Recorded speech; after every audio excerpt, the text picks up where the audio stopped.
What's going on, pipe people? The Pipe Hunter back at you. This video is part 5 of 5 of the Bold Flavors Experiment series that I have, started by Rav and Revelation. Now, before I get into it, just like in the other videos, I used all of the samples that was given to take notes with.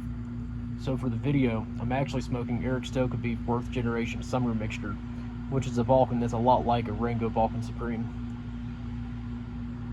It is in a ROP PSD Pipe of the Year 2024, which was a pipe that the foreman I'm on had made last year.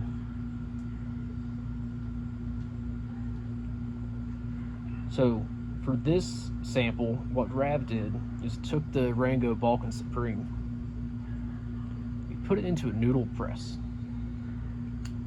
which applied a lot of pressure to it over the course of 10 days.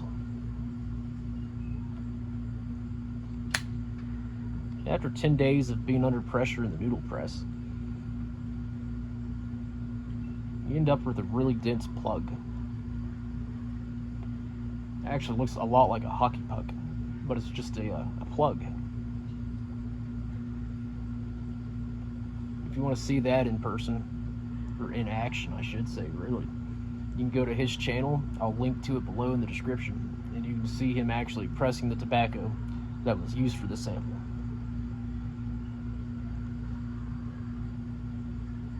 So, this method is a little different, of course, than the other methods. The other methods in the experiment involved various stoving techniques. And stoving is essentially applying heat, controlled amount of heat, to a tobacco to kind of emulate the aging process, to bring out the natural sugars. And that kind of changes a blend on a molecular level, if that makes sense.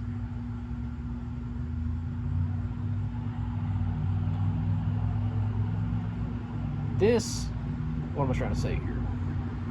Pressing the tobacco changes the blend, but not on a molecular level. There's no heat applied, so it kind of remains the same blend, but with more concentration of flavors. When you press a blend, the oils of the tobacco are released and then mixed with the oils of the other varietals. And I know I talked about the melting of flavors before, but it's that to the extreme. And so the flavors become more concentrated. They deepen. They become richer. They smooth out a lot. But at the same time, it kind of remains the same blend. Using the various stoving methods, sometimes the Latakia can take a little step back, or the Virginias become a lot sweeter, or the Cavendish can come forward using a certain method and give this toasted flavor that kind of really takes over a good part of the flavor profile of the blend. That doesn't happen with pressing. You're not changing it at a molecular level. If you imagine, a fruit salad with a lot of different berries, bananas, and such in the salad, the longer they sit in the bowl, the more they're going to pick up flavors from each other. But what you can do is mash up all the berries and just mix it up, almost like a smoothie. And even though nothing has changed on a molecular level, like it does by heating the fruit up, it becomes a very uniform flavor. Everything kind of blends with everything else. That's kind of what happens with applying pressure to a tobacco. Now, saying putting it in a blender isn't quite the best analogy, because it's not just one flavor now. You can still absolutely pick up the Latakia, the Oriental, the Virginia, but it melds the flavor a lot without actually changing the flavor itself. So the Latakia still leads, the Oriental's still there. Nothing's taken a step forward or a step back. It's just the flavors are boosted, deepened, concentrated. Now, I will say the Cavendish seems to be a little less noticeable. I think that's just potentially because of some of the more stronger tobaccos like the Latakia deepening and maybe taking over a little bit of the flavor profile, and maybe the Black Cavendish is getting lost in the mix. But the Black Cavendish is still doing its part, though, of course. And so, the blend becomes a little bit smoother, more balanced, again, more concentration of flavor, and really delicious.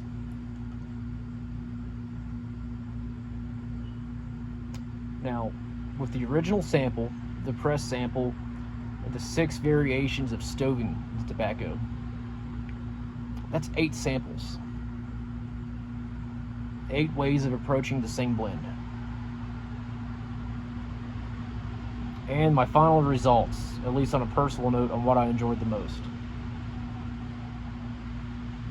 So my favorite, like I mentioned in the last video, was the pressure cooker at 4 hours. Because it gave it that really nice espresso bean note, which I didn't really get out of any of the other variations of the blend. Now in the last video I said that my second favorite would have been the oven method at 4 hours at 200 degrees Fahrenheit. Because it was the most like an actual aged Balkan blend to me. I'm going to say that that method and the press method is tied because the flavors melded beautifully in both so well, but at the same time one kind of had this aged, kind of mellowed flavor a little bit, but the other had this deepened flavor. So I couldn't really pick between the two, so those two are kind of tied.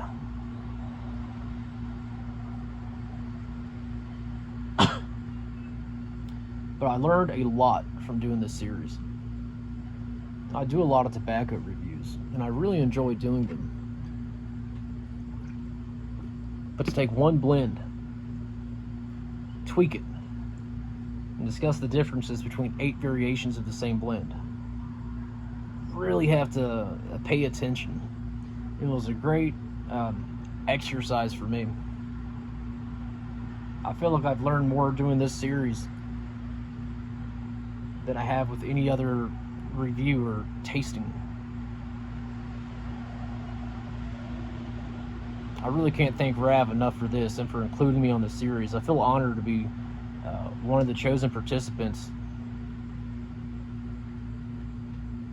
and I really hope that I did the videos justice, because as you can see in his videos, he went through a lot of work to make these various samples, to document them, to put out these fantastic videos on it, and then to distribute them and find who to send them to. That's just a lot to do. So yeah, I really hope that my tastings and my reviews and the work that I put into it at my end will satisfy the work that he did on his end. So, Rav, thank you so much for including me on this. I greatly appreciate it. I hope you got out of it for me what you were wanting, but I promise I got a lot more out of it from the experience. It was fantastic. But thank you all for watching the series. I hope you enjoyed it, and I hope we get to do another one next year. You all keep smoking, keep puffing, keep enjoying.